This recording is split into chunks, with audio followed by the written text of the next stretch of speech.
ज्ञानाञ्जनशलाकया चक्षुरुन्मिलितं येन तस्मै श्रीगुरुवे नमः। नमो विष्णुपादाय कृष्णपृष्ठाय भूतले श्रीमते भक्तिवेदांत स्वामीति नामिने। नमस्ते सरस्वते देवे गौरवाणी प्रचारिणे निर्विशेषा शून्यवादी पाश्चात्य देशतारिणे। जय श्री कृष्ण चैतन्य प्रभु नित्यानंद श्री अद्वैत गदाधर शिवासादि गौर भक्त वृंद।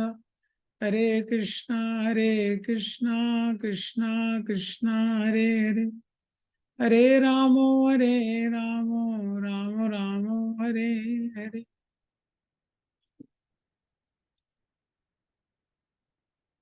हरे कृष्ण। तो लास्ट टाइम कल यहाँ तक 9.4 से 9.10 जो दूसरा सेक्शन था इस चैप्टर का, जिसमें भगवान का जो मिस्टीरियस इनकंसीवेबल रिलेशन है इस भौतिक जगत के साथ, उसका डिस्क्रिप्शन दिया गया। तो आज उसके नेक्स्ट सेक्शन, थर्ड सेक्शन है 9.11 से लेके 25 तक, जिसमें अलग अलग 3 प्रकार के जो वर्शिपर हैं उनके बारे में बताया गया है। तो 9.11 से 9.25 तक ये जो श्लोक है इसको पढ़ेंगे, उसके बाद सेक्शन स्टार्ट करेंगे।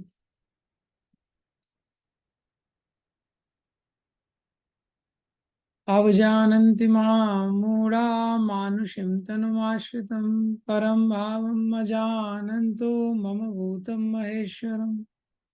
मोघाशा मोघकर्माणो मोघज्ञानावचेतसा राक्षसीमासुरीं चैव प्रकृतिं मोहिनीमाश्रिता।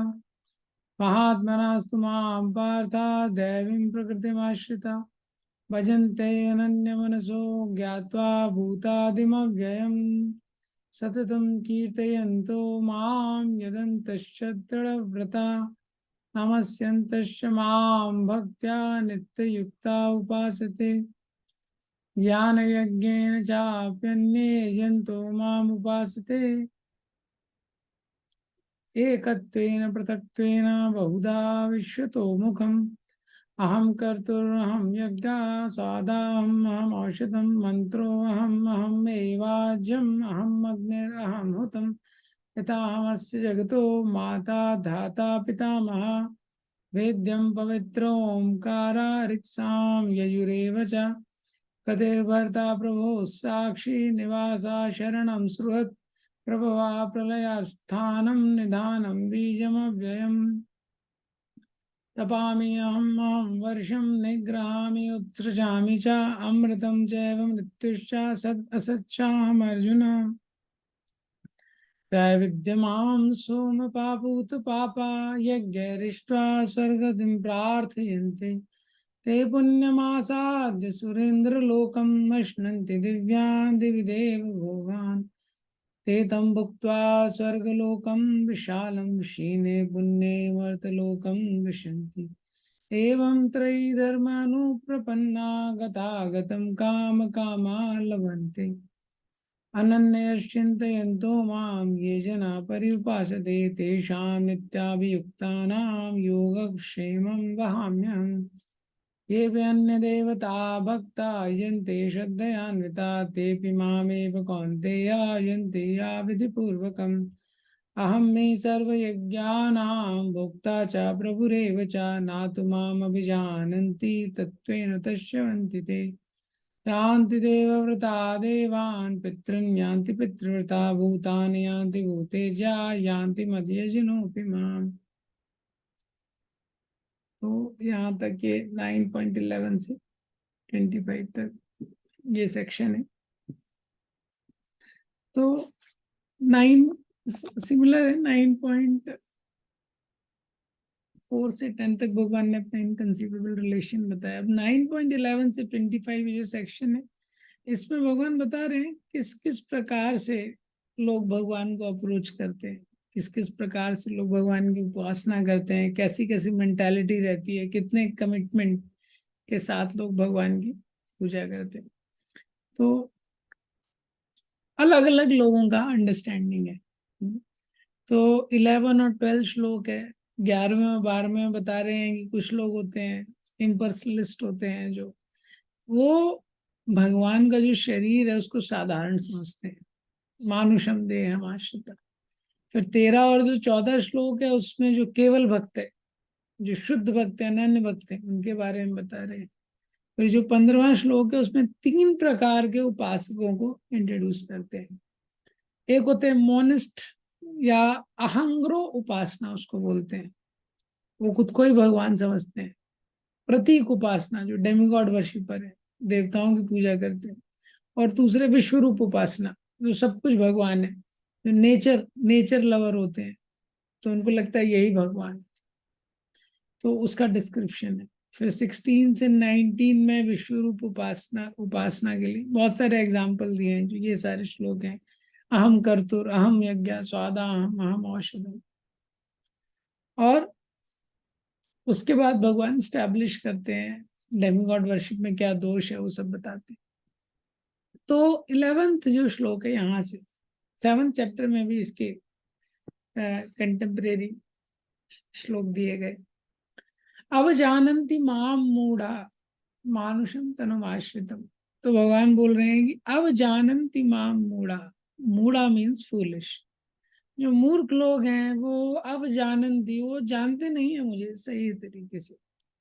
ये तो शील प्रभुपाद जी ट्रांसलेट करते हैं अवजानन्ति शब्द को कि दे डिराइड मी, दे डिराइड मी। What they डिराइड? मानुषम तनुम आश्रितम। जब मैं मनुष्य का शरीर धारण करता हूँ, तो उनको लगता है कि तो हमारे जैसा शरीर है। जो मूर्ख लोग होते हैं तो बोलते हैं हमारे जैसा शरीर है, हमारे जैसा दिख रहा है, हमारे जैसी आंखें हैं, सब कुछ हमारे जैसा है। परम भावम अजानंतो, वो नहीं समझते हैं परम भावम की भगवान की स्थिति क्या है। अजानंतो मीन्स उसको नहीं जानते हैं। परम भावम भगवान की जो दिव्य स्थिति है उसको नहीं समझते हैं। क्या है वो स्थिति? मम भूत महेश्वरम, कि जो मैं हूं, सारे जितने जीवात्मा है उनका ईश्वर हूं मैं। महेश्वरम, मैं ब्रह्मा और शिव का भी ईश्वर।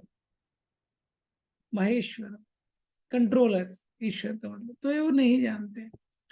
तो ये यहाँ पे एक्सप्लेन किया जा रहा है। तो ये स्पेशल इस वर्ष में क्या बताया जा रहा है? अभी भगवान ने लास्ट वर्ष में ही बोला है, मया अध्यक्षेन प्रकृति, मेरी अध्यक्षता में ये जो प्रकृति है वो काम करती है।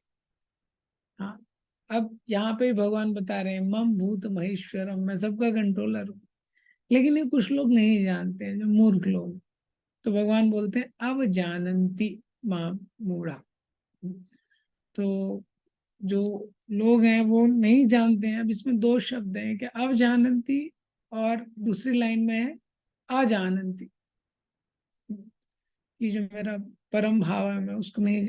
अब जानंती, आ जानंती, जानंती, 3 तरीके हैं ये। तो अब आ जानंती का मतलब होता है जिसको पता नहीं है। जैसे जानंती मतलब जानना, और आ जानंती मतलब जो नहीं जानता है। मतलब जो नहीं जानता है मतलब जो इग्नोरेंट है ये। और अब जानंती मतलब वो जानता है लेकिन गलत जानता है।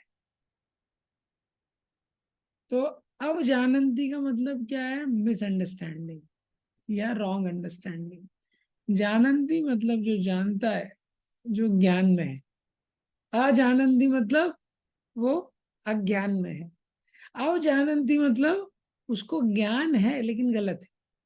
हाँ, उसको बोलते हैं मिसअंडरस्टैंडिंग। तो कोई नहीं जानता है वो भी दुर्भाग्य है, लेकिन कोई गलत जानता है तो कई बार उसमें और ज्यादा बड़ा प्रॉब्लम क्रिएट हो जाता है। ये प्रभुपाद जी उसको एक्सप्लेन करते हैं। जैसे प्रभुपाद जी जब पाश्चात्य देशों में गए तो पाश्चात्य देशों में लोगों को पता ही नहीं था कौन कृष्ण है, कौन भगवान है, कुछ उनको पता नहीं था। ये तो उनके लिए अज्ञान है, ये एक ऑब्स्टेकल था। हम्म, ये ये उनके लिए ऑब्स्टिकल था, इस अज्ञान। अब लेकिन क्या है, किसी को पता है और उसको गलत पता है, उसको समझाना ज्यादा मुश्किल। तो पाश्चात्य देशों में लोगों को पता ही नहीं था भगवान क्या होता है, कृष्ण क्या होता है, नहीं पता था। तो प्रभुपाद जी गए, तो जब प्रभुपाद जी ने कृष्ण कॉन्शियस प्रेजेंट किया, भगवान के बारे में प्रेजेंट किया, तो लोगों ने स्वीकार कर लिया। अब इंडिया में लोगों को पता है, लेकिन बहुत सारे लोगों को मिसअंडरस्टैंडिंग ज्यादा है, मिसकंसेप्शन ज्यादा है। तो मिसकंसेप्शन को दूर करके आपको समझाना है, वो ज्यादा मुश्किल काम है, क्योंकि पहले आपको उसका मिसकंसेप्शन दूर करना पड़ेगा, कंसेप्चुअल बैरियर जो है उसका क्लियर करना पड़ेगा, फिर उसको समझाना पड़ेगा। तो आप देखेंगे, इसलिए इंडिया में वो चीज समझाने में क्या है, ज्यादा दिक्कत आ जाती है। तो इसलिए यहाँ पे होता है अवजानंती। अवजानंती मतलब उसको गलत अंडरस्टैंडिंग है, तो जिसको गलत अंडरस्टैंडिंग होती है तो वो क्या है, ज्यादा अपराध करता है, क्योंकि उसकी खुद की भी एक अंडरस्टैंडिंग है भगवान के बारे में। अपराध करता है, एक्सेप्टेंस में एक ब्लॉक रहता है। कोई स्टूडेंट है, उसको नहीं आता है, आप समझा सकते हैं, जिसको तो लगता है कि मुझे आता है और नहीं आता है, उसको समझाने में थोड़ा ज्यादा दिक्कत होती। तो अब जानंती माम मूढ़ा मानुषिम तनुमाश्रितम। मानुषिम तनुमाश्रितम मतलब जब मैं, भगवान जो है जब मनुष्य का शरीर धारण करते हैं, तो वो सोचते हैं ये हमारी ही तरह है। परम भावम अजानन, तो भगवान की जो दिव्य स्थिति है उसके बारे में बिल्कुल नहीं जानते हो, भगवान की कितनी दिव्य स्थिति है, सच्चिदानंद भगवान का रूप है, और जिसका शास्त्रों में बार बार वर्णन किया गया है। परम भावम अजानंतो, इसका अनमूल रखिए। तो परम भावम, तो इम्पर्सनलिस्ट जो होते हैं, तो जो इम्पर्सनलिज्म है, मतलब पर्सनल फॉर्म को वो नहीं मानते। जो निर्विशेषवादी होते हैं पर्सनल फॉर्म को नहीं मानते। उनका क्या अंडरस्टैंडिंग है, क्योंकि उनको लगता है कि भौतिक जगत में वो देखते हैं कि जहाँ भी फॉर्म है, जहाँ भी किसी चीज का स्वरूप है, तो मतलब उसका एक लिमिटेशन है, उसमें एक इम्परफेक्शन है, और उसके कारण जीव इस संसार में बन जाता है। तो उनको लगता है किसी का भी फॉर्म होगा तो फॉर्म मतलब लिमिटेशन होगा, तो भगवान का भी अगर फॉर्म है मतलब वो लिमिटेड है, ऐसा है। इसलिए उसको स्वीकार नहीं करते। अब प्रभुपाद जी का अगर अभी तात्पर्य देखेंगे, तो बहुत स्पेशल तात्पर्य है। प्रभुपाद जी ने बहुत सारे श्लोक कोट किए हैं इस चीज को सिद्ध करने के लिए कि भगवान का स्वरूप होता है, क्योंकि बहुत इंपॉर्टेंट चीज है भक्त के लिए कि हम एक्सेप्ट करें कि भगवान है, उनका एक व्यक्तित्व है और वो दिव्य है। तो ईश्वरा परम कृष्णा सच्चिदानंद विग्रह, पहले इसको एक्सप्लेन किया। हाँ, कि भगवान ईश्वर है, सच्चिदानंद विग्रह है, उनका स्वरूप है, हमारी तरह नहीं है वो स्वरूप, वो सच्चिदानंद है। फिर गोपाल तपनी उपनिषद से लिखा है सच्चिदानंद रूप कृष्णा है, कृष्ण का रूप है जो सच्चिदानंद है। फिर गोपाल तपनी उपनिषद से लिखा है तम एकम गोविंदम। हाँ, कि कैसे भगवान है और सच्चिदानंद विग्रह। तो ये बहुत इंपॉर्टेंट कॉन्सेप्ट है, जहां भी ये कॉन्सेप्ट आता है प्रभुपाद जी बहुत डिटेल में उसमें जाते हैं, ये बहुत डिटेल में ये एक्सप्लेन करते हैं कि कैसे जो भगवान का जो शरीर है वो साधारण शरीर नहीं है, वो सच्चिद आनंद है, बहुत विशेष है, और हमारे शरीर से एकदम टोटली अलग है। क्योंकि मैक्सिमम लोग ये उनकी धारणा रहती है कि जो भी भगवान है वो स्वरूप नहीं है, और या तो वो स्वरूप है तो साधारण है, मानुषम तनुमाश्रितम। तो उसको प्रभुपाद जी ने क्लियर किया अपने तात्पर्य में। अब जिसकी ये अंडरस्टैंडिंग रहती है इस तरीके से, तो वो व्यक्ति के साथ क्या होता है ये अगले वाले श्लोक में एक्सप्लेन किया है। अगर कोई व्यक्ति है जो ऐसा मानता है, मोघाशा मोघ कर्माणो मोघ ज्ञानम विचेतसा राक्षसीमासुरीं चैव प्रकृतिम मोहिनीम आश्रिता। मोघ आशा, मोघ मतलब वेस्ट। हाँ, प्रभुपाद जी ने जैसे कृष्णा लॉर्ड ने भगवत गीता में तीसरे अध्याय के 16वें श्लोक में भी अघायुरिंद्रिय आरामो मोघम पार्थ सजीवती, वहां पे भी ये शब्द यूज किया है मोघ। मतलब मोघम मीन्स वहां पे क्या है कि जो व्यक्ति है संसार में केवल इंद्रिय तृप्ति ही जिसका उद्देश्य है, वो व्यर्थ ही संसार में जीवित रहता है। मोघ मीन्स अननेसेसरली इज लिविंग, मोघम पार्थ स जीवति, is such a person lives in vain. मोघ शब्द का अर्थ है वेस्ट। प्रभुपाद जी यूज करते हैं जैसे word baffled, frustrated, deluded, defeated, ये सारे क्या है मोघ शब्द के लिए। तो मोघ आशा, मोघ कर्माणु, मोघ ज्ञान, ये 3 बार इसमें ये शब्द आया है। मोघ आशा, मोघ कर्माणु, मोघ ज्ञान, विचेतस। उसकी जो आशाएं हैं वो फेल हो जाती है, वो वेस्ट है, वो बैफल हो जाती है, कोई आशा सफल नहीं होती है। उसका जो कर्म है वो फेल हो जाते हैं, उसका जो ज्ञान है वो निष्फल हो जाता है। तो विश्वनाथ चक्रवर्ती ठाकुर एक्सप्लेन करते हैं, अगर तो वो भक्त है, अगर भक्ति के मार्ग में है और भगवान के स्वरूप को नहीं मानता है कि भगवान का दिव्य स्वरूप है, तो जो आशा है उसकी, कौन सी आशा, सालोक्य मुक्ति वगैरह की जो आशा है, हाँ, भगवान का धाम प्राप्त करने की आशा है, वो फेल हो जाएगी। मोघ आशा, मोघ कर्माणु, अगर वो कर्मी है और कर्मकांड के मार्ग में है, तो उसकी जो इच्छा है कि मैं इसके बाद स्वर्ग आदि लोकों में जाऊंगा, तो वो फेल हो जाएगी। और अगर वो ज्ञानी है, तो ज्ञानी का उद्देश्य क्या है, मुक्ति, लिबरेशन, तो उसको मुक्ति नहीं मिलेगी। जब तक भगवान के दिव्य स्वरूप को कोई एक्सेप्ट नहीं करेगा, विचेत सा, डिल्यूटेड हो जाएगा वो। ये तो जो भी उसकी होप्स हैं, चाहे वो भक्त के मार्ग में हो, सपोज कोई ज्ञान के मार्ग में हो, कर्म के मार्ग में हो, अगर वो भगवान के दिव्य स्वरूप को स्वीकार नहीं करता तो उसको बड़े ऑब्स्टेकल आएंगे। ये यहाँ पे बताया जा रहा है। तो किसी भी पाथ में वो हो, तो वो डिल्यूटेड हो जाएगा, विचेत सा। क्यों हो जाएगा विचेत सा? क्योंकि उसकी जो कॉन्शियसनेस है वो मिसडायरेक्टेड है। क्योंकि वो भगवान में उसका, भगवान का अंडरस्टैंडिंग जो जो जो साध्य है, जो गोल है, तो उसके बारे में ही जब अंडरस्टैंडिंग क्लियर नहीं है तो वो कैसे प्राप्त करेगा। ये तो भगवान ने, और उसी के कंटिन्यूएशन में भगवान बताते हैं। तो और ऐसे लोगों के साथ क्या होगा, राक्षसीम मासुरीम चैवा प्रकृति मोहिनी आश्रिता। मोहिनी प्रकृति जो डिल्यूडेड नेचर है, हाँ, तो उसके आश्रय में आ जाएगा वो। राक्षसीम आसुरीम चैवा, तो जो ऐसा मिसकंसेप्शन रखता है, भगवान के स्वरूप को साधारण स्वरूप मानता है मनुष्य की तरह, तो राक्षसीम आसुरीम चैवा, डेमोनिक नेचर उसका हो जाता है, और इल्यूजन में और मोह में वो फंसता जाता है, और बंधन में वो फंसता जाता है, और कर्म बंधन में फंसता जाता है। ये तो कर्म बंधन ये संसार में 2 तरीके से होता है। तो जो बॉन्डेज आता है संसार में, एक तो क्या है, जन्म, कि जन्म मृत्यु का जो चक्र है उसमें व्यक्ति पड़ा रहता है, ये एक बंधन। दूसरा बंधन है इस संसार में कि गलत इच्छाओं का उत्पन्न होना। तो जो भगवान को स्वीकार नहीं करता है, जैसे 3rd श्लोक में ही भगवान ने बोला है, अप्राप्य माम निवर्तन्ते मृत्यु संसार वर्तमनि, मुझे प्राप्त नहीं करता है, मैं जन्म मृत्यु के संसार में कंटिन्यू करता है।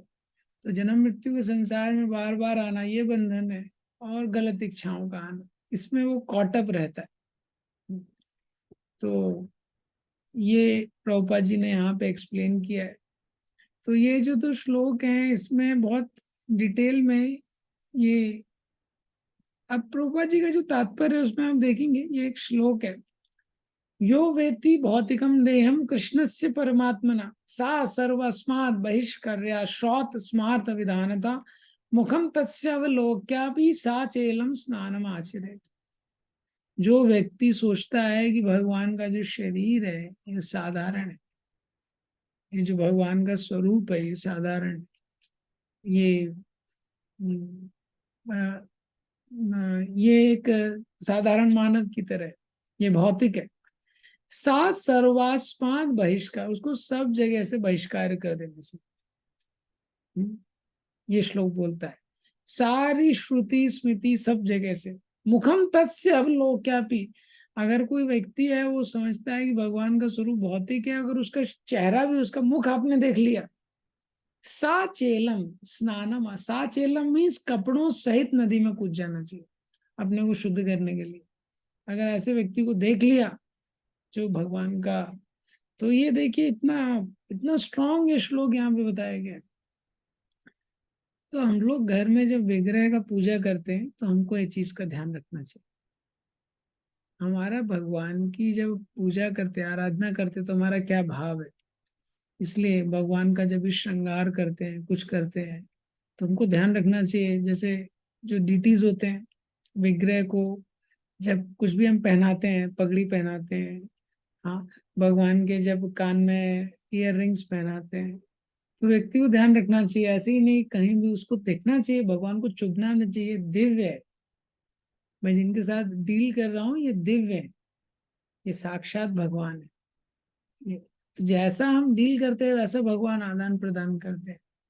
ये तो उसको देखना चाहिए कि जब हम कान का बाला पहनाते हैं, इसी तरह जब डीटीज का श्रृंगार करते हैं टेम्पल में भी, तो ये बहुत ध्यान से किया जाता है भगवान का श्रृंगार, इस्कॉन के जितने टेम्पल्स रहते हैं।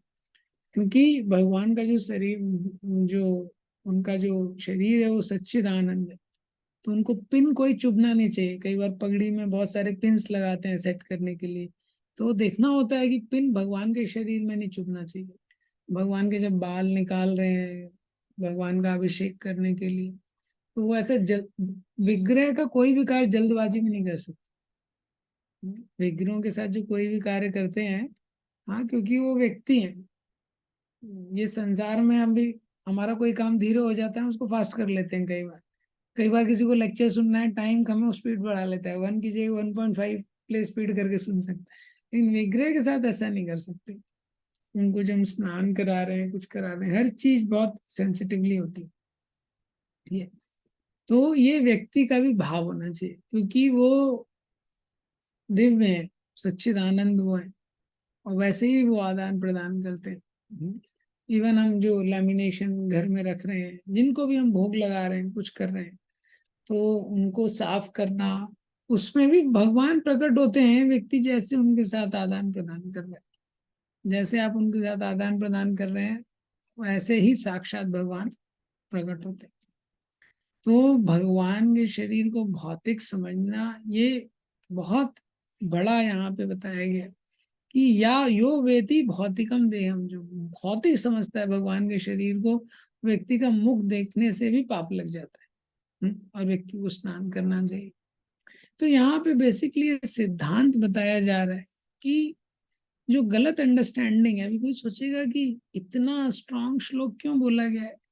बेसिकली एग्जाम्पल देके बताया गया है कि भौतिक जगत क्या है, ये हॉस्पिटल की तरह है, और इसमें बहुत सारे बीमार लोग हैं, और हम लोग इस हॉस्पिटल में आए हैं, उद्देश्य है कि हमको ठीक होके जाना है वापस, क्योर होके। हाँ, बहुत सारे डिसीज ऑलरेडी हैं, अलग अलग लोगों का अलग अलग बीमारी है, और उसमें क्या है, अलग अलग लोगों को अलग अलग इन्फेक्शन है।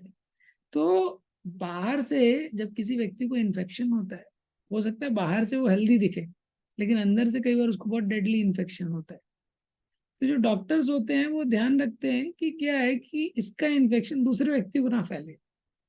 तो कई बार जैसे कुछ डिसीज हो जाते हैं, जैसे टीबी हो जाता है, चिकन पॉक्स हो जाता है, तो क्वारंटाइन कर देते हैं, उसको अलग रख देते हैं। तो उसको अलग क्यों रखा है, ऐसा नहीं है कि उससे घृणा करते हैं, पर सिद्धांत ये है कि उसका डिसीज फैलना नहीं चाहिए, उसका डिसीज दूसरे व्यक्ति को फैलना नहीं चाहिए। इसी तरह जो इम्पर्सनलिस्टिक कंसेप्शन है, मायावादी कंसेप्शन है, बहुत डेंजरस है। तो प्रभुपाद जी भी इसके बारे में बहुत स्ट्रांग बोला है। मतलब प्रभुपाद जी ने इसके बारे में जब भी बोला, बहुत स्ट्रांग बोला है।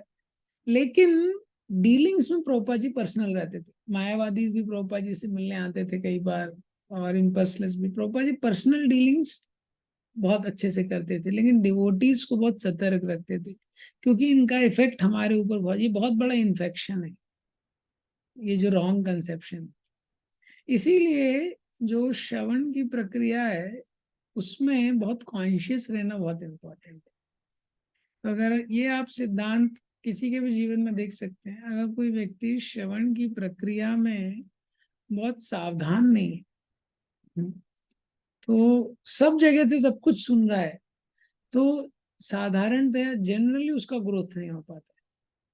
हाँ, भक्ति के मार्ग में वो अपने आप को कमिट धीरे धीरे नहीं कर पाता है, क्योंकि उसका सिद्धांत क्लियर नहीं होता है, फोकस, और कई बार उसको इन्फेक्शन भी हो जाता है इधर उधर से। ये गलत जो कॉन्सेप्ट है उसके अंदर वो चला जाता है, और जो गलत कॉन्सेप्ट चला गया तो फिर उसको निकालने में थोड़ा मुश्किल होती है।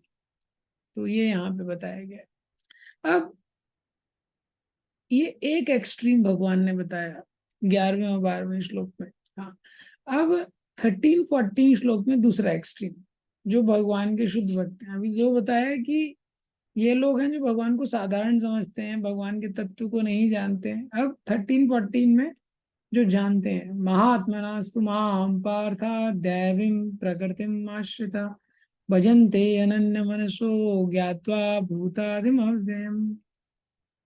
13 श्लोक में हम बता रहे हैं कि सबसे डेंजरस लोग बताए जो मूर्ख हैं, अब सबसे इवॉल्व लोग, महात्मनास्तु मां पार्थ। 7 चैप्टर में भगवान ने ऐसे ही बताया था, सेम तरीके से। लगभग 7.15 में भगवान बताते हैं 4 प्रकार के लोग जो मुझे शरणागत नहीं होते हैं, 7.16 में बताते हैं जो मुझे शरणागत होते हैं। तो इसी तरह वहां भी बताया था, अब यहाँ पे भगवान बता रहे हैं। तो वहां पे 7.15 में भगवान ने बताया था 4 प्रकार के जो लोग होते हैं, नराधमा, मूढ़ा, माया परत ज्ञाना, आसुरम भावम आश्रिता, इन लोगों के बारे में वर्णन किया था। नराधमा means lowest of the mankind. तो lowest of the mankind मतलब कि इंद्रिय तृप्ति के अब ऊपर उसके जीवन में और कुछ नहीं है, केवल वो इंद्रिय तृप्ति के लिए जी रहा है। माया अपहृत ज्ञाना, जिसका जो ज्ञान है वो माया ने उसको हरण कर लिया है। तो जो ज्ञान का उद्देश्य है भगवान के प्रति भक्ति जागृत करना, वो उसके जीवन में नहीं है। आसुरम भावम आश्रिता, डेमोनिक मेंटालिटी है जिसकी, हाँ, एंटी रिलीजियस है पूरी तरह, वो बताया था। तो यहाँ पे भगवान, तो वहां पे भगवान का फोकस एक अलग कैटेगरी पे था। यहाँ पे भगवान बताते हैं जो भगवान के शरीर को नहीं मानते कि ये दिव्य। अब भगवान बताते हैं जो ग्रेट सोल्स है, महात्मनास्तु माम पार्था। महात्मा मीन्स महान आत्मा, जो ग्रेट सोल्स है उनको महात्मा कहते हैं। उनका क्या लक्षण है? दैवीं प्रकृति में आश्रिता, दैवी प्रकृति का उन्होंने आश्रय लिया। और क्या करते हैं? भजनते अनन्य मनसो, जब वो आश्रय लिए हैं तो भजनते अनन्य मनसो, वो भजन करते हैं। कैसे भजन करते हैं वो, कैसे मेरी सेवा में लगते हैं? अनन्य मनसो, उनका जो मन है वो पूरी तरह से मेरे में रहता है। ऐसा क्यों करते हैं वो? ज्ञात्वा भूतादिम अव्ययम, क्योंकि वो जानते हैं मेरे बारे में कि भूत आदिम अव्यय में, संसार की सृष्टि का आदि कारण मैं हूं, अव्ययम, मैं इम्पेरिशेबल हूं। तो ये देखिए, ये जो कनेक्शन है, जो शुरू के 2 श्लोक है 9.11 और 12, तो सबसे पहला प्रॉब्लम क्या है? अब जानती, वो नहीं जानते। प्रॉब्लम नॉलेज बेस में भी है, वो जानते ही नहीं है कि भगवान दिव्य है, भगवान सब कुछ नियंत्रण कर रहे हैं, भगवान का शरीर दिव्य है, सच्चिदानंद विग्रह, वो नहीं जानते। तो जब वो जानते नहीं है भगवान के बारे में, तो फिर क्या होता है? साधारण मनुष्य समझते हैं। अब जो साधारण मनुष्य समझेंगे तो कैसे पूजा करेंगे? नहीं कर सकते पूजा। तो फिर क्या होता है? उनकी सारी आशाएं, सारे कर्म जिस भी मार्ग में है, विघ्न आता है, वो फेल हो जाता है। और यहाँ पे क्या बताया? महात्मा, महान आत्मा जो लोग हैं, वो दैवी प्रकृति का जिन्होंने आश्रय लिया है, तो उनका कैरेक्टरिस्टिक क्या है? ज्ञात्वा, वो जानते हैं। इसका मतलब क्या है? शास्त्रों के सिद्धांत को सही सही जानना इंपॉर्टेंट है। इसलिए प्रभुपाद जी ने इस्कॉन में स्क्रिप्चर के स्टडी पे भी एक बेसिक फोकस है। एटलीस्ट बेसिक ट्रुथ हमको क्लियर होने चाहिए। पूरा डिटेल नहीं पता है कोई बात नहीं, लेकिन बेसिक ट्रुथ, ये बेसिक ट्रुथ है। तो ये क्या है? ये लोग जानते हैं, ज्ञात्वा। इसीलिए वो जानते हैं कि भगवान आदि कारण है, सारी सृष्टि के इम्पेरिशेबल हैं। वो इस तरीके से जानते हैं, और इसलिए जानते हैं, इसलिए वो भजन में लगते हैं। तो एग्जैक्टली अपोजिट है ये, भूतादिम अव्ययम और मानुषम तनुम आश्रितम, दो अपोजिट चीज है।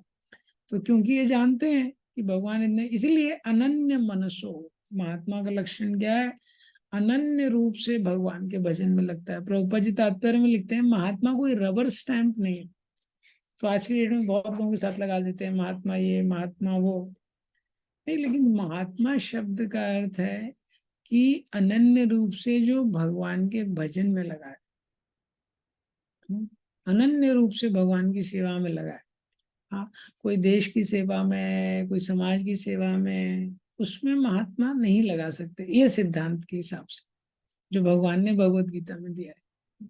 7.19 में ही भगवान बताते हैं, बहुनाम जन्मनाम अंते ज्ञानवान माम प्रपद्यते। कई कई जन्म लग जाते हैं जब व्यक्ति मेरी शरण में आता है, वासुदेवम सर्वम मिति, और उसको ये समझ आता है कि भगवान ही सब कुछ है।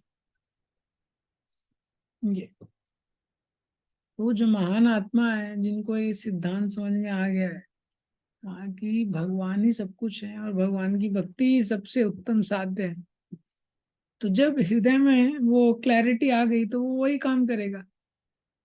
जब तक क्लैरिटी नहीं है व्यक्ति बहुत चीजें कर सकता है, लेकिन एक बार उसको क्लैरिटी आ गई हृदय में तो वो वही काम करेगा। ये सिद्धांत है।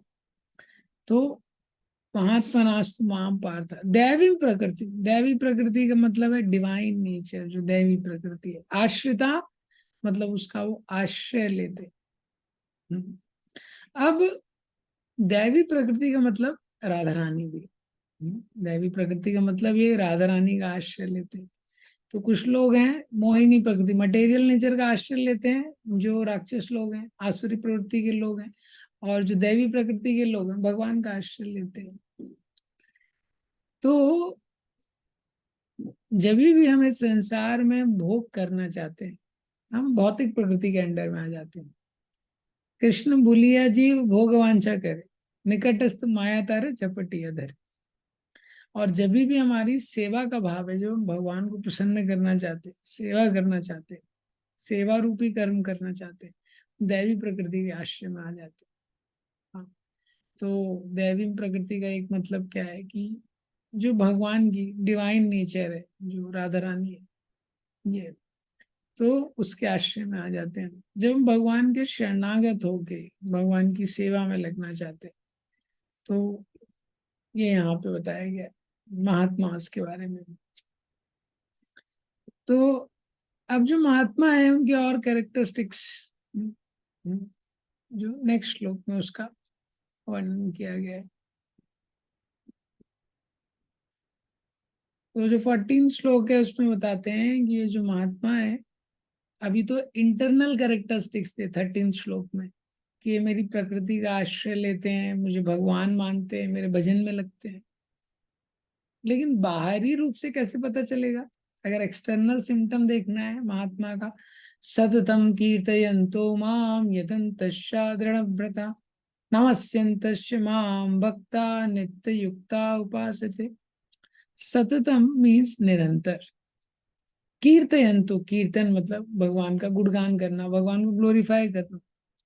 हाँ, निरंतर वो मेरे गुणगान में लगे रहते हैं। माम मतलब मेरे गुणगान में, यतन तस्या दृढ़ता, यत्न पूर्वक, हाँ, दृढ़ संकल्प के साथ भक्ति में लगते हैं। नमस्यन्तशा मुझे नमस्कार करते हैं, माम भक्त्या मेरी भक्ति में लगते हैं, नित्य युक्ता नित्य रूप से युक्त हैं, कॉन्स्टेंटली इंगेज, नित्य युक्ता उपासते। तो नित्य सततम सिमिलर वर्ड है, मतलब क्या है? कॉन्स्टेंटली। उपासते मतलब वो मेरी वर्शिप करते हैं। तो सततम कीर्तयन्तो मां, सतत रूप से मेरा कीर्तन करते हैं। कीर्तन मतलब है भगवान की कीर्ति का गुणगान करना। जब हम भगवान के बारे में बोलते हैं, भगवान का नाम जप करते हैं, भगवान का कीर्तन करते हैं, जप करते हैं, ये सब कीर्तन में आते हैं। ये तो बेसिकली जो भक्त है वो किसी न किसी एक के बाद दूसरी आध्यात्मिक क्रिया में वो लगते हैं। हाँ, जो इस तरह के महात्मा है। हाँ, तो 10th चैप्टर में चतुश्लोकी भगवत गीता आता है, उसमें भी ये सिद्धांत बताया गया है। अब सततम कीर्तयन्तो मां, सतत रूप से वो मेरे कीर्तन में लगे रहते हैं। न यतन तस्या दृढ़वता, और बहुत यत्न पूर्वक, यत्न पूर्वक मतलब कि वो यत्न करते हैं बहुत। तो जरूरी नहीं है, भक्ति में यत्न करना बहुत महत्वपूर्ण है। हर बार आसानी से भक्ति नहीं होती है, कंफर्टेबल सिचुएशन में भक्ति नहीं होती है, लेकिन जब व्यक्ति प्रयास करता है, उसके लिए बहुत प्रयास करता है। विश्वनाथ चक्रवर्ती ठाकुर ने उदाहरण दिया है कैसे यत्न करते हैं। जैसे कोई गरीब व्यक्ति है, अब उसकी शादी हो गई है, अब उसके बच्चे हैं, कुटुंब का पालन करने के लिए वो जीविका को अर्जन करने के लिए कितना प्रयास करता है, पैसे कमाने के लिए। अब वो गरीब व्यक्ति है, उसकी शादी हो गई है, एक दो बच्चे हैं, तो परिवार चलाने के लिए कितनी मेहनत करता है। ऐसे जो मेरा भक्त है भक्ति करने के लिए यत्न करता है। ये विश्वनाथ चक्रवर्ती ठाकुर का एग्जाम्पल। यत्न तस्या, यत्न पूर्वक। तो कलयुग में भी ये सिद्धांत बहुत क्लियर है कि यत्न पूर्वक भक्ति होती है। बहुत इनिशिएटिव लेना पड़ता है। कई बार हम देखेंगे भक्ति करने में मौसम चेंज होता है, ठंड आती है तो दिक्कत आ जाती है, बारिश आती है तो दिक्कत हो जाती है, कभी थोड़ा हेल्थ डाउन होता है तो दिक्कत आ जाती है, कभी बिजनेस में आगे पीछे होता है दिक्कत आ जाती है। लेकिन वो व्यक्ति जो है वो यत्न करते रहता है, वो यत्न छोड़ता नहीं। ये वो यत्न नहीं छोड़ता है। ये यतन तस्या, तो यत्न पूर्वक भक्ति होती है। अगर कोई व्यक्ति सोचे कि एकदम आराम से मैं रहूंगा और आराम से भक्ति होती रहेगी, कोई दिक्कत नहीं, तो कभी भक्ति नहीं कर सकता। जिसने राधानाथ महाराज ने जगन्नाथपुरी यात्रा में, तो वो लेक्चर में बताते हैं, फर्स्ट लेक्चर के कंक्लूजन में, devotees mean they should expect and accept challenges.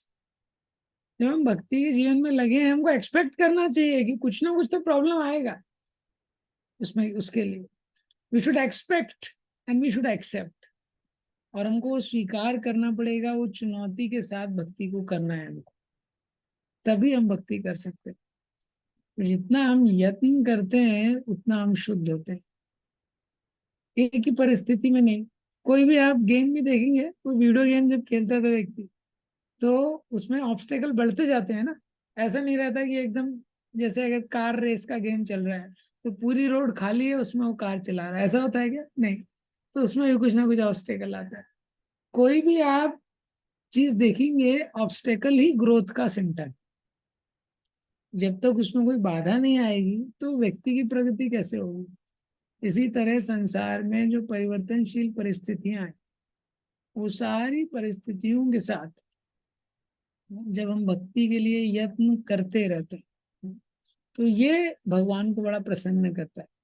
भगवान देखते हैं कि कितनी स्थितियों में परिवर्तन आया, लेकिन ये जो व्यक्ति है इसने मेरी भक्ति नहीं छोड़ी। तो जितनी कठिन परिस्थिति है, उतना उतना वो अच्छा अवसर है कि हम भगवान को दिखा सकते हैं कि मैं आपकी भक्ति करना चाहता हूँ। क्योंकि जितनी कठिन परिस्थिति है, उतना ज्यादा मर्सी लेने का, कृपा लेने का व्यक्ति के पास मौका है।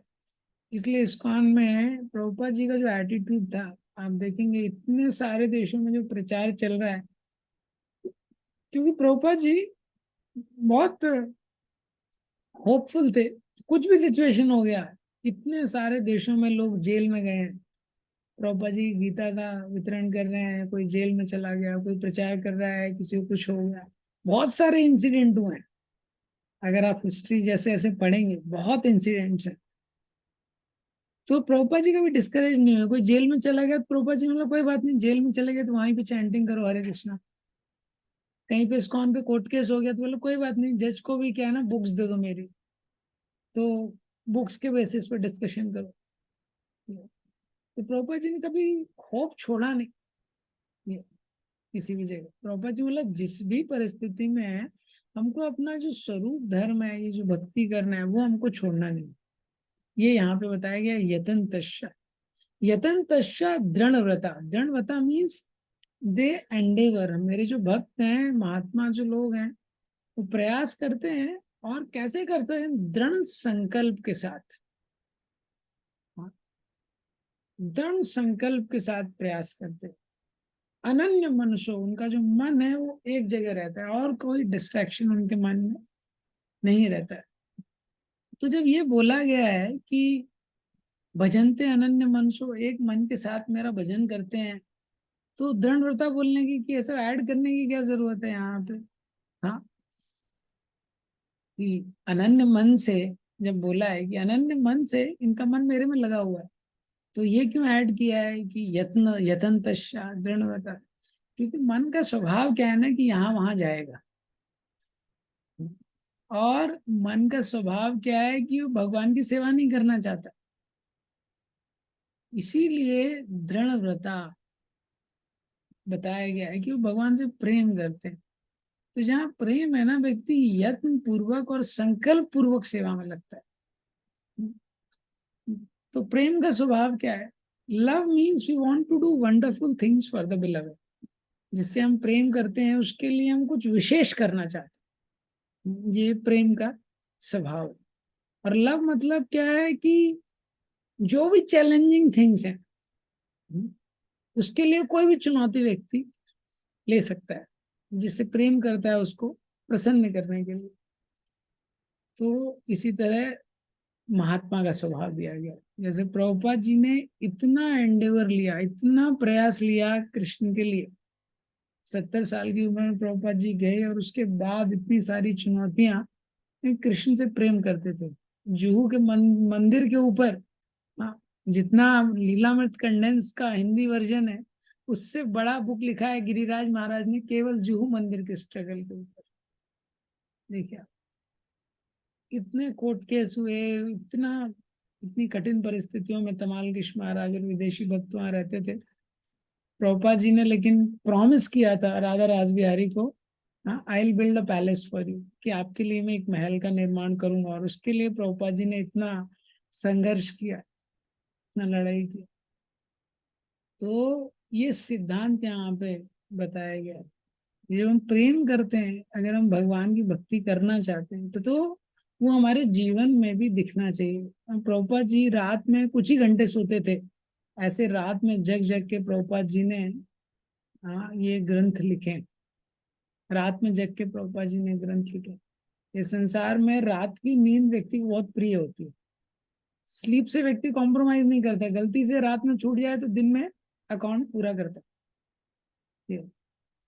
तो रात की नींद बहुत इमरजेंसी के लिए व्यक्ति छोड़ता है। अगर कोई माँ है तो उसके बहुत छोटे बच्चे हैं, तो वो रात में कभी भी जग जाते हैं, तो इससे प्रेम करती है, इसलिए उनके लिए जगती है वो। कोई विद्यार्थी है, बहुत एग्जाम की साल भर से वो एग्जाम की तैयारी कर रहा है, हाँ, और एग्जाम के जस्ट पहले फिर वो नाइट आउट करता है, वहां नाइट की स्लीप को कॉम्प्रोमाइज करता है। कोई व्यक्ति है, उसको बहुत पैसा कमाना है, तो एक के बाद दूसरा शिफ्ट करता है, नाइट शिफ्ट करता है। जिस चीज से बड़ा प्रेम है उसके लिए व्यक्ति नाइट स्लीप छोड़ता है। प्रभुपाद जी ने वो रात की नींद है वो छोड़ी है।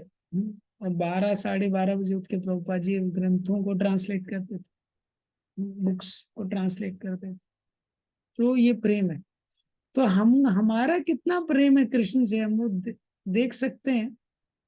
कितना हम समय देते हैं प्रभुपाद जी के वो ग्रंथों को पढ़ने के लिए। और अभी जैसे गीता मैराथन है दूसरों को देने के लिए, कितना हम वो प्रयास कर रहे हैं।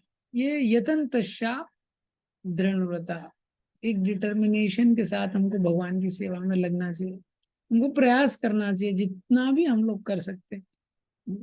तो ये क्या है, ये प्रेम का लक्षण है। और उसमें जो भी बाधाएं आती हैं, जब भी हम करना चाहते हैं, उससे जो प्रेम है वो बढ़ता है। तो भगवान के प्रति प्रेम बढ़ता है जब व्यक्ति इस मेंटालिटी के साथ भक्ति में लगता है। क्या? कि मुझे अनन्य मनुष्य, अनडिस्ट्रैक्टेड वे में एक ही है कुरु नंदना, ऐसे भक्ति करनी है। लेकिन डिस्ट्रैक्शन तो आएंगे, तो हाँ, यत्न तस्या, मुझे यत्न करना है, बार बार मुझे यत्न करना है।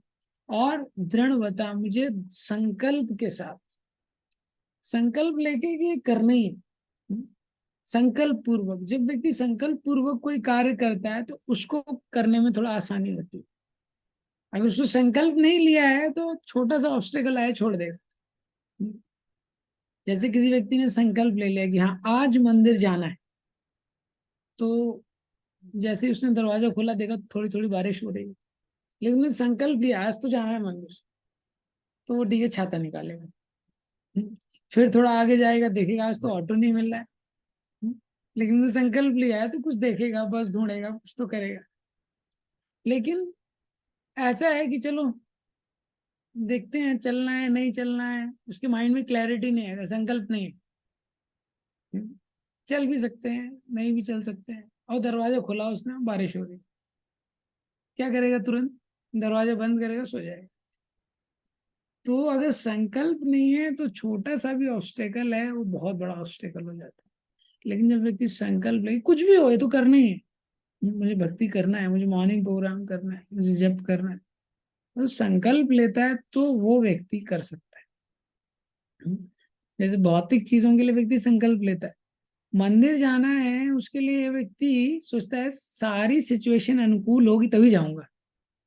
लेकिन जॉब पे जाने के लिए ऐसा सोचता है क्या कि ऑफिस अगर सब कुछ अनुकूल रहेगा तभी ऑफिस जाऊंगा? नहीं, वहां जाता है वो संकल्प पूर्वक, यतन तस्या दृढ़ होता। मटेरियल लाइफ में व्यक्ति फुल लगाता है, ये स्पिरिचुअल लाइफ में भी ऐसे ही उसको लगाना चाहिए।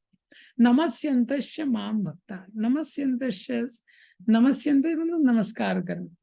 और चा शब्द का मतलब, चा यहाँ पे लगा है, मतलब बाकी भी जो भक्ति के अंग हैं, श्रवणम कीर्तनम स्मरणम वंदनम, बेसिकली वो किसी ना किसी भक्ति के अंग में लगा रहता है। भगवान को नमस्कार करता है, उनके बारे में सुनता है, उनका स्मरण करता है, पाद सेवनम करता है। और इस तरीके से नित्य युक्ता उसका जो माइंड है वो कॉन्स्टेंटली इंगेज रहता है, वो डेविएट नहीं होता है। ये दो एक्सट्रीम यहाँ पे बताए गए। तो ये जो 4 श्लोक है इसमें भगवान ने ये एक्सप्लेन किया है कि भगवान के बारे में सही अंडरस्टैंडिंग इम्पोर्टेंट है। दूसरा, उस अंडरस्टैंडिंग के बाद उसको अप्लाई करना इम्पोर्टेंट। तो अगर भगवान के बारे में किसी का गलत अंडरस्टैंडिंग है, भगवान को साधारण समझ रहा है, तो आप देखेंगे उसके जीवन में, उसके एप्लीकेशन में आपको दिख जाएगा। वो भगवान को भोग लगा रहा है तो वही 3 बार मिश्री चल रहा है। हाँ, इंडिया में आप देखते हैं ना, वो मिश्री दाना है। हाँ, खुद के डाइट में 3 बार ऐसे मिश्री खाएगा क्या? नहीं खाएगा। लेकिन भगवान को 3 बार मिश्री लगा दिया, 1 सेकंड में उठा लिया उसने भोग। हाँ, कुछ लोग तो दिखा दिए, उठा लिए, मतलब वो भगवान को साधारण समझ रहा है। इसी तरह मंदिर में आप देखेंगे वो एक ही कपड़े भगवान के पास है, वो कभी चेंज नहीं होते। वो देवी माँ है, कुछ भी है, वो वही पहने हुए है, जिसकी वर्शिप कर रहा है, क्योंकि उसका मटेरियल कंसेप्शन ये। तो जैसे हम भगवान को ट्रीट करते हैं, जैसे हम घर में विग्रहों की पूजा करते हैं, उससे वो एप्लीकेशन दिखता है। तो भगवान को समझना, और उसके बाद जब हम समझते हैं कि भगवान इतने दिव्य हैं, इतने महान है, लेकिन हमारे लिए एक्सेसिबल है, और वो एक्सेस करने का तरीका भक्ति है। तो भक्ति किस भाव से हम कर रहे हैं, कितने प्रयास कर रहे हैं भक्ति के लिए, ये है उसका एप्लीकेशन। दोनों इंपॉर्टेंट है, राइट अंडरस्टैंडिंग और right application. Bhakti is not a path of detachment. It's not a path of attachment. It's a path of commitment. तो भक्ति त्याग का मार्ग नहीं है, और ना ही भक्ति आसक्ति का मार्ग है, ये समर्पण का मार्ग है। कमिटमेंट क्या है हमारा? कोई भी संबंध हमारा संसार में है तो कितना वैल्यू करते हैं वो कमिटमेंट के ऊपर है, हम कितना कमिट करते हैं उसके लिए। तो भगवान के लिए हम कितना कमिट करते हैं, वो 14 श्लोक में बताया गया।